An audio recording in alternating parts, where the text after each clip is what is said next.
Magandang oras mga kababayan, mga ka-Golden Boy. Ano na nga ba ang nangyari ngayon sa peace negotiation ng Iran at ng Amerika? Well, talagang malabo pa sa sabaw ng pusit ang nangyayaring peace negotiation. Kanina sana ay magpirmahan na sila muli ng final na pirmahan. Pero wala, hindi sumipot ang Iran at makipag-ugnayan daw ang Iran through phone call at through a mediator na taga-Pakistan.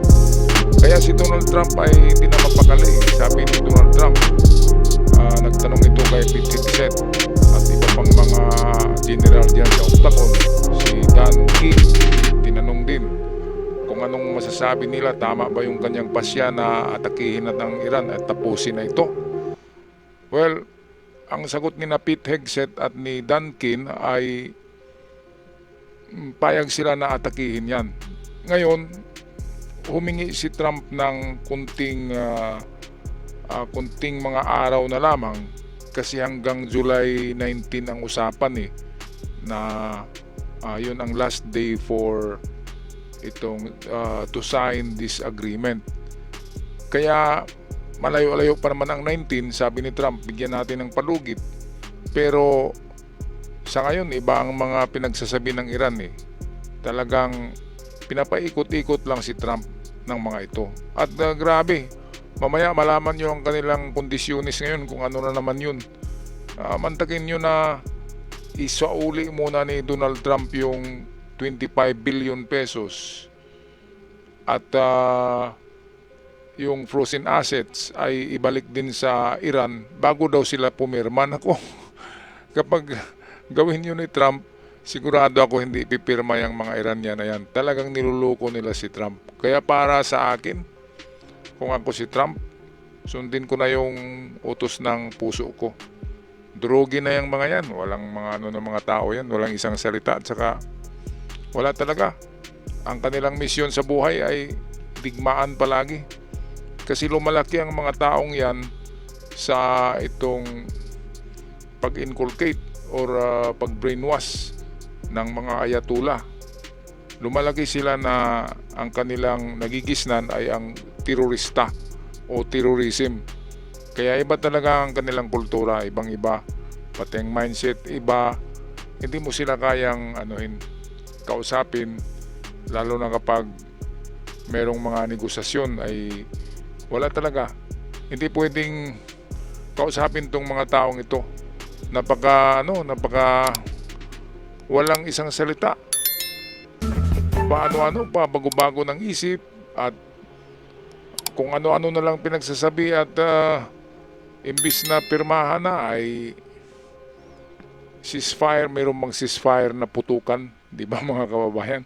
Kaya ito na atin ang pakinggan at ito'y balita, video kuha natin hiram sa UNTV atin panoorin. Pinag-iisipan na ni United States President Donald Trump ang muling magbalik sa all-out war laban sa Iran. Ayon sa ulat, nakipagpulong umano ang US leader kina Pentagon Chief at US Secretary of War Pete Hegseth at sa chairman ng Joint Chief of Staff na si General Dan Kane upang konsultahin ang mga ito kung kailangan na bang abandonahin ang negosasyon sa Iran at ituloy na lang ang pag-atake. Gayunman, batay umano sa resulta ng konsultasyon, pinili ni Trump na ituloy muna ang pakikipagdiplomasya sa ngayon. Hintayin na lang muna aniya na matapos ang August 18 na siyang deadline ng 60-day period na technical negotiations para sa pinal na kasunduan sa pagitan ng dalawang bansa. Nako mga kababayan, August 18 pa pala. Akala ko ngayong 19 ng July. August 18 ay makapagpahinga na naman ang Iran dyan at makapag-ipon na naman yan ng mga armas. Alam nyo, mayroong mga binibili sa black market ngayon ang Iran. Dinideliver sa kanila through tunnel, sa mga tunnel dinadaan. Yung mga armas, mga manpads na tinatawag all the way from China, yung parang basuka na nasa shoulder ilalagay, yun yung mga manpads na mga missiles na pwedeng magpabagsak ng mga eroplano. Kaya kung gawin to ni Trump na sa August 10 na naman ang deadline ng ceasefire, lalong binigyan niya ng pagkakataon na makapag-regroup ang Iranian, ang IRGC. nako, parang mahirapan na ang Amerika dito dahil baka pinagpatuloy na nila yung kanilang uranium enrichment at baka 80% na yung uranium o baka 90% na pwede nang ilagay yun sa sa nuclear warheads. Kaya ito ang pagkakamali ni Trump na bibigyan niya ng mahahabang araw na ceasefire. Katulad ng August 10, isang buwan pa yan eh. Anong petsa natin ngayon, di ba? July 1. I-August 10 pa eh, isang buwan mahigit pa. So malaki na ang magagawa na kalukuhan ng Iran sa isang buwan. Kaya mali dito si Trump sa tingin ko. Parang boxer na bumagsak tapos nakapagpahinga dahil merong tapos na yung round, 'di ba? Merong 2 minutes na pagpahinga. Kaya parang ganun na imbis gutay-gutay na ang Iran ay nakapag-regroup, nakapagpahinga at lalaban na naman siya, 'di ba? Parang boksingero nga na nakapagpahinga eh. Tapos bumalik yung lakas, makipagbakbakan na naman. Kaya tama sana yung sinabi ni Trump na aatakihin niya na. Yun ang maganda. Kung bigyan nga yan ng pagkakataon na makapagpahinga, ay lalong lalakas yan at makapag-ipon pa ng maraming armas. Ano sa palagay niyo mga kababayan, tama ba itong ginawa ni Trump na binigyan ng pagkakataon na makapagpahinga, makapag-ipon ng lakas ang Iran? Well, sa tingin ko mali. Kaya balik muna tayo sa UNTV para sa karagdagang detalye ng balitang ito. Samantala, sa isang panayam ay sinabi ni Iran Parliament Speaker Mohammad Bagher Ghalibaf na nakahanda silang bumalik sa bakbakan kung hindi tutupad ang Washington sa nilalaman ng Memorandum of Agreement. Dagdag pa nito, walang pinal na kasunduan kung hindi muna maipatutupad ang ilang probisyon o clauses sa MOU. Ang Clause 1 o ang ganap na pagtigil ng pag-atake sa lahat ng mga kaalyado lalo na sa Lebanon. Clause 4 o ang ganap na pag-aalis ng US blockade.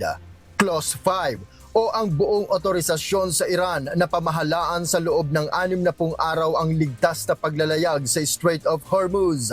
Clause 10 o ang pagbawi sa lahat ng sanctions sa Iran, crude oil at ang Clause 11 o ang pagsasauli sa mga frozen assets ng Iran.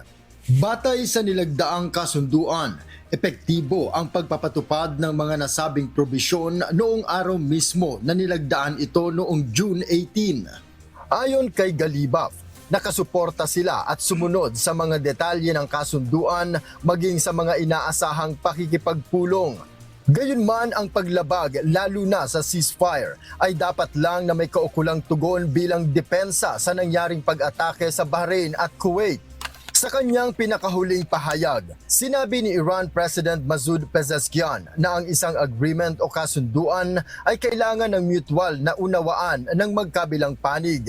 Tutupad aniya sila kung tutupad rin ang Amerika.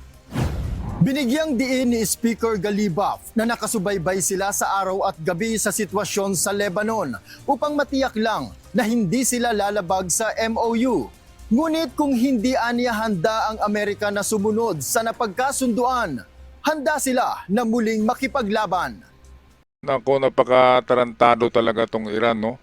Ang Hezbollah sa Lebanon ang ginagawa nilang rason para matigil itong negosasyon, para mayroong rason na magkagulo. Kaya kung ako kay Trump ay tatapusin ko na talaga to. Ang maganda kasi diyan, sa napansin ko, bugbugin mo muna ang Iran, bugbugin mo. Tapos kapag nabugbog na yan, hindi na makahinga, ay sila na mismo yung hihingi ng time for negotiation. Parang yung una, 'di ba, 2 beses na binugbog ng Amerika. So ang Iran mismo ang humingi ng oras kay Trump. Sila yung humingi ng mag-schedule ng peace negotiation noon. Ngayon ay iba na yung sila na yung nagdidikta kay Trump, sila na yung nagdidikta. Yan na yung mahirap. Kaya kung ako kay Trump, bugbugin ko, Tapos sila naman yung lalapit, di ba, kapag bugbog na, wala na talaga, ay lalapit na yan kay Trump at magipag-deal na. Yun ang ano talaga, strength through, make that peace through strength. Yun yung motto ni Trump na ang peace o itong kapayapaan ay ma-achieve through gera or strength or bugbugan. So yan ang dapat gawin ni Trump, mga kababayan. Kasi wala talaga kapag santong dasalan ang gagawin mo, talagang tarantaduhin ka nitong mga Iranian na ito. Kakaiba talagang klaseng mga utak. Alright, so anong masasabi nyo dito, mga kababayan, mga ka-Golden Boy, sa sinasabi ng Iran na bago daw sila pipirma ng pinal, ay sundin yung mga probisyon na sinulat nila. Nakakatawa naman yung ibalik yung frozen asset, 120 billion yun Tapos yung, ano pa yung isa, pera pa rin yun yung asset, tapos yung mga na embargo ng mga oil, yun, ibalik daw yun. Wala na nagastos na ginamit na ng Amerika, bininta na yung iba. Tsaka ano yun, di ba? Mga 8 yata yun na provision na pabor sa Iran. Kaya nasaan na yung para sa Amerika na provision? Lahat ng provision yata ay pabor sa Iran dito sa kasunduan na ito. Ang iniintay lang kasi dito ni Trump na final na kasunduan, pinal na pirmahan, and then mga witness na credible. Example, mga presidente ng bansa, ang mga witness. At bago ibigay ni Trump yung mga hinihingi nila na release the frozen assets at yung iba pang mga hinihingi na napaka-imposible. Kaya kung ibigay muna yan ni Trump, yung kasi ang kondisyon ni Bagir Galibaf, yung parang Sean Connery na itsura, na bago sila pipirma ay gawin daw muna ni Trump, ibigay sa kanila yung kanilang mga hinihingi. Napaka-turpi naman. Dapat kasi kaliwaan yan kaliwaan, di ba? Yung pipirma ka, bigay sila, pipirma sila, bibigay din sila, yung ganun Pero itong ginawa ng Iran, talagang inuutakan nila ang Amerika na bago sila pipirma ay ibigay muna yung kanilang mga kahilingan sa provisions. Okay, so anong masasabi niyo dito, mga kababayan? Ginagancho si Trump ng ng IRGC. Pero merong mas malagim at sinister na plano si Trump para sa Iran. Baka hindi nila alam yan kung malaman nila yan, sigurado pipirma ng mga yan. Kaya dapat bugbugin muna ng bugbugin. Di ba, mga kababayan? Ano sa palagay nyo? Paki-comment na lang sa ating comment sections. At sa mga bago pa lamang sa channel, huwag kalimutan mag-subscribe. Maraming salamat. At sa aking avid followers, ako'y palaging sumasaludo sa lahat. Paalam at ingat.